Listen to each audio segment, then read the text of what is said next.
Hi everybody and welcome to Inspire Me Monday. I'm Allison Cope and I'm your hostess this week. And today we're going to talk a little bit about the Copic airbrush. Now I'm very lucky. My husband actually bought me the Copic air compressor. It's wonderful. It doesn't make as much noise as a typical air compressor does. I used to have a small air compressor that I bought at a hardware store here in Canada, but when I got my hands on the Copic one, I was so pleased. It works amazingly. Typically, when you get your starter kit, you get a container, something like this, and you get a air can. Traditionally, I think it comes with a D60, which means it has less amount of compressed air than this one. This is the larger can, the 180. And I believe you can get an even smaller can as well. I'll put some more information up with my post. So you get the can of air, and then you get the air adapter, and then the hose that attaches the air adapter directly to the top of your can. Now, you want to make sure that you keep these caps because you can very easily damage these points here, and you do not want to do that. Otherwise, your compressor system will not work properly if it's bent. So be sure to keep the caps and keep them stored with the caps on. Okay, so because I have the air compressor, it comes with a separate hose. It's covered with a nylon rope and is very flexible and is quite long. It actually sits underneath my desk, and this is long enough to pull out and wrap around my leg and almost the chair. So it's a great system. You could put it very much so underneath your desk or behind your desk so it's not seen and still have your adapter at your hands. So typically you can use the Chow version, which is the fat square marker. Now I have all sketch markers, which are the oval shaped markers, and you can actually use the marker both tips. So obviously you have a brush nib on this end, and you have a flat square kind of nibby at the other, and both of them can be used in the system. They give you different effects. So actually, let's pull in a scrap piece of paper and let me show you. I'm going to grab a darker marker just so this shows better on camera here. So we're going to use, traditionally when you want a nice even distribution of ink, you're going to use this end. Now you basically put the marker in with the same bevel as the air spray nozzle here. That's how you put it in. So if you put it in like this, that is wrong. You want to have the same wedge shape when you put this in.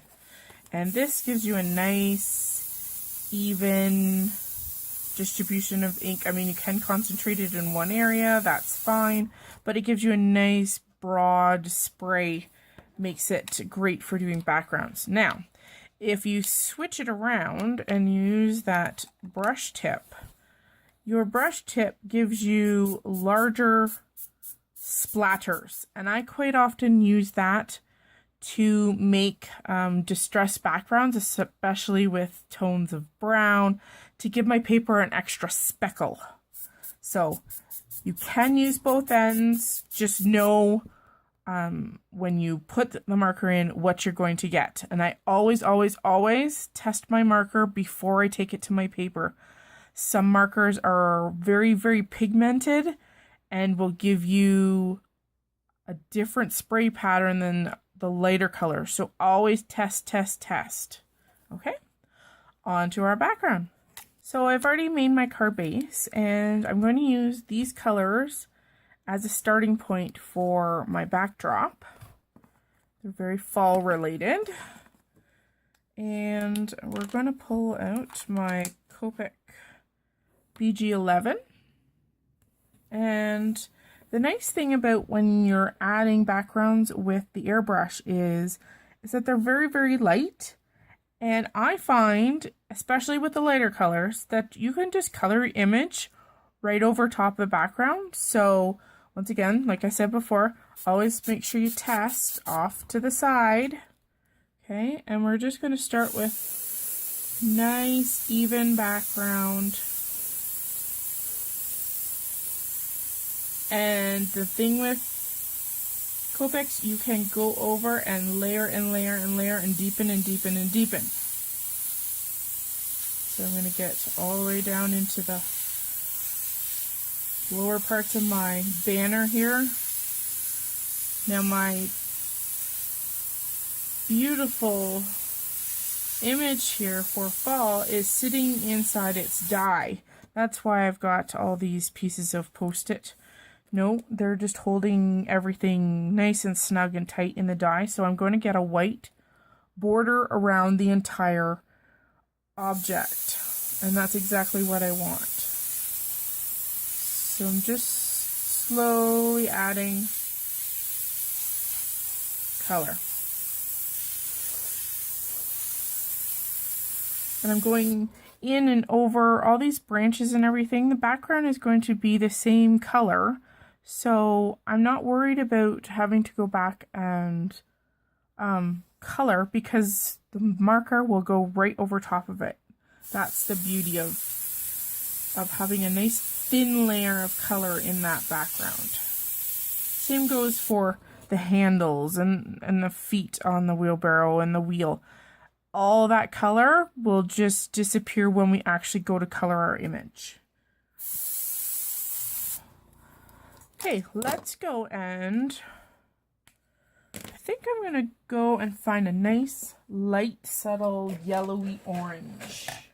Maybe too bright.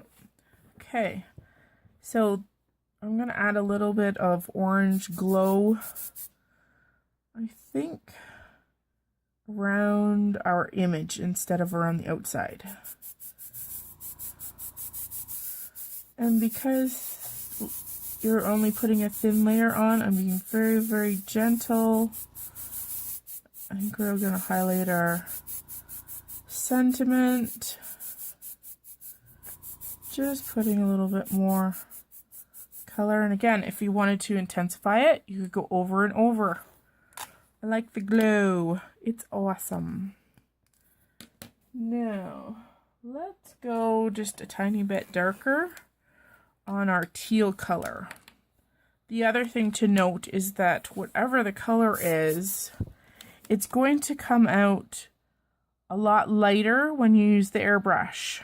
So even though the marker is this dark, when you spray it, it's not as dark. Okay? So I'm just going to go and deepen that teal color around the edges.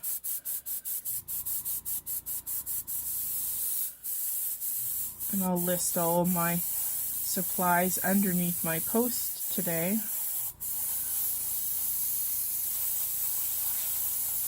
Deepen the corners and the edges here. And again, the more times you go over top of it, the more intense your color. Alright. So I love that glow effect. It goes with my color scheme of my plaid paper. And I'm just going to put some music on and I'm going to color the image. I hope you enjoyed it, and then I'll show you the final card at the end.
there it is. And see, our background didn't really even impact our coloring at all.